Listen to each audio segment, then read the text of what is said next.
I, Dr. Sheila Kumari Gupta. Today I am going to give a brief lecture on the topic UG Semester 3 Macroeconomics randomly topic Cardinal Utility Analysis. Cardinal utility analysis इसे हिंदी में कहा जाता है गणनावाचक विश्लेषण। गणनावाचक विश्लेषण के बारे में आज हम अध्ययन करेंगे।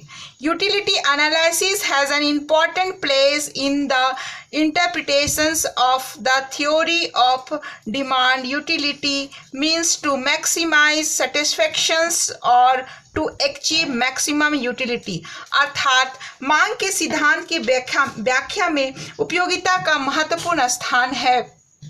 यूटिलिटी का अर्थ है अधिकतम संतुष्टि प्राप्त करना, अर्थात मैक्सिमम उपयोगिता प्राप्त करना। So one satisfying power is called utility. दूसरे शब्दों में हम कह सकते हैं उपयोगिता जो हमारी संतुष्टि अधिकतम करने की जो क्षमता होती है उसे हम क्या कहते हैं? यूटिलिटी कहते हैं। In the 18th century the idea of utility in Bentham was first given and then accepted by Marshall as a measure of currency। अर्थात 18वीं शताब्दी में बेंथेम ने सबसे पहले यूटिलिटी शब्द का प्रयोग किया। उसके बाद मार्शल ने मुद्रा की माप के रूप में यूटिलिटी को स्वीकार किया। There are two concept of utility. उपयोगिता के दो विचार हैं। फर्स्ट कार्डिनल यूटिलिटी एनालिसिस और दूसरा है ordinal utility analysis. Cardinal utility analysis अर्थात गणनावाचक विश्लेषण जिसकी पूर्ण रूप से व्याख्या मार्शल ने की है। सेकेंड है हमारा ऑर्डिनल यूटिलिटी एनालिसिस। इसे इंडिफरेंस कर्व एनालिसिस भी कहा जाता है। इंडिफरेंस कर्व एनालिसिस अर्थात उदासीनता वक्र या तटस्थता वक्र विश्लेषण भी हम इसे कहते हैं। ऑर्डिनल यूटिलिटी एनालिसिस हिक्स और एलन के साथ जुड़ा हुआ है। आज के क्लास में हम विशेष रूप से कार्डिनल यूटिलिटी एनालिसिस के बारे में अध्ययन करेंगे। कार्डिनल यूटिलिटी एनालिसिस गणनावाचक विश्लेषण।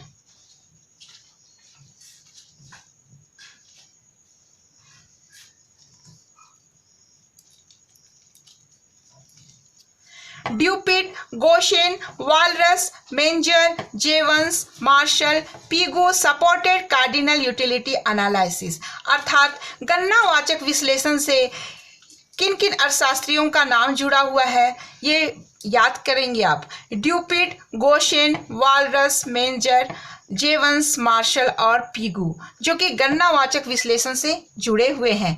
According to this analysis utility is measurable and can be measured in calculated numbers such as 1, 2, 3, 4। अर्थात इस विश्लेषण के अनुसार, किसके अनुसार? गणनावाचक विश्लेषण के अनुसार उपयोगिता मापनीय होती है और इससे गणनावाचक संख्याओं जैसे 1, 2, 3, 4 के रूप में मापा जा सकता है।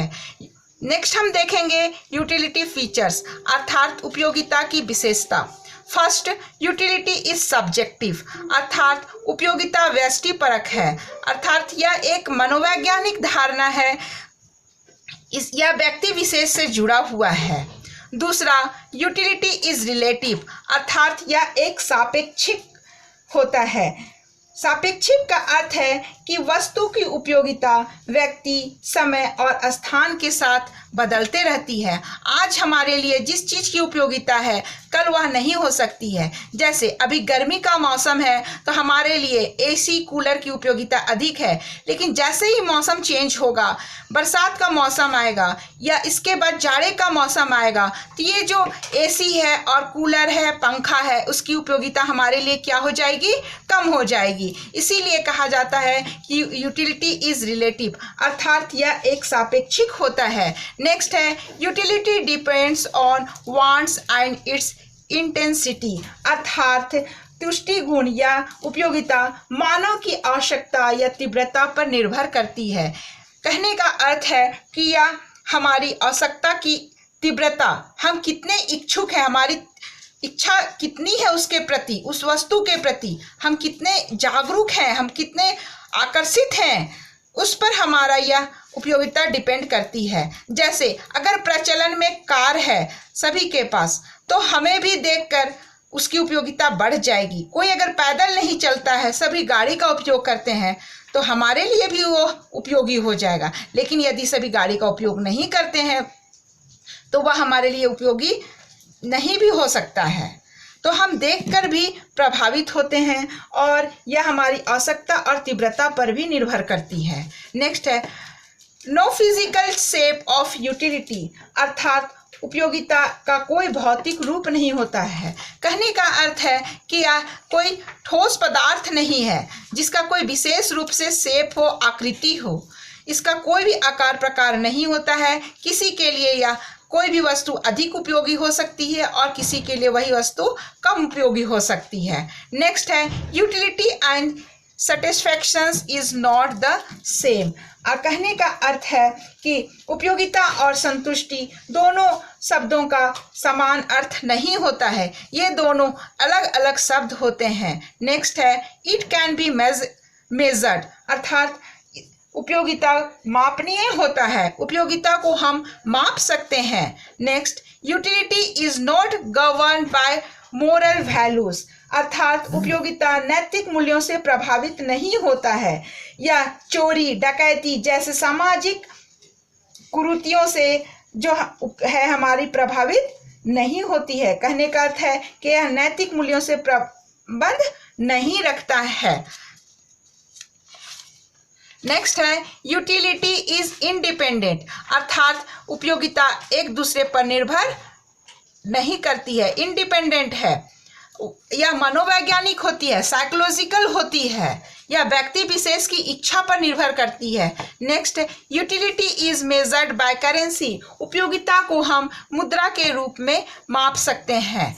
Professor Fisher used the term util to measures utility, professor Fisher ने उपयोगिता को मापने के लिए यूटिल शब्द का प्रयोग किया है। उपयोगिता को मापने के लिए यूटिल शब्द का प्रयोग किया है, इसे आप याद रखेंगे और उपयोगिता की विशेषता भी आप याद रखेंगे। टाइप्स ऑफ यूटिलिटी, उपयोगिता के प्रकार।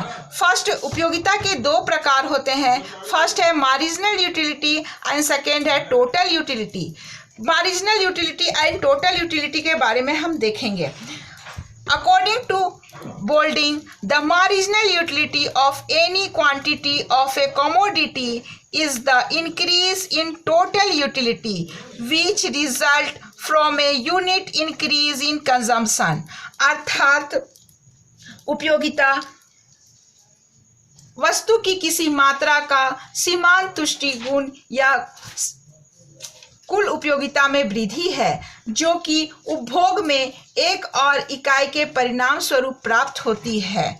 दूसरा है प्रोफेसर लिप्से के अनुसार marginal utility is the additions to the total utility by consuming one more unit of commodity, अर्थात सीमांत उपयोगिता कुल उपयोगिता में होने वाली वृद्धि को बताती है जो वस्तु की एक और इकाई के उपयोग से प्राप्त होती है।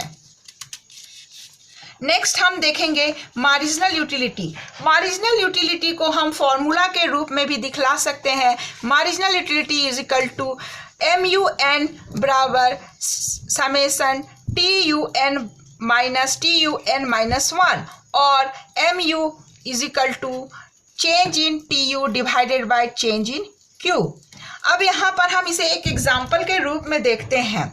मान लिया यूनिट ऑफ ब्रेड हम यहाँ लेते हैं, यह MU है और ये TU है। MU अर्थात मार्जिनल यूटिलिटी एंड TU अर्थात टोटल यूटिलिटी। अब हम रोटी की पहली इकाई लेते हैं तो उससे जो हमें उपयोगिता मिल रही है वह 16 के बराबर है। हम दूसरी इकाई लेते हैं तो हमारी उपयोगिता क्या हो रही है, घटकर 12 हो जा रही है। फिर हमारे तीसरी वस्तु को हम उपभोग में ला रहे हैं तो हमारी उपयोगिता घटकर 8 हो जा रही है। इस तरह हम देख रहे हैं जैसे जैसे हम वस्तु की अधिक इकाइयों का प्रयोग करते हैं हमारी सीमांत उपयोगिता क्या होती है, घटने लगती है। यह एक बार हमारी 5वीं इकाई है जब हमारी सीमांत उपयोगिता क्या हो जा रही है, 0 हो जा रही है। उसके बाद हम करते हैं तो हमारी सीमांत उपयोगिता क्या में चली जाती है, माइनस में चली जाती है।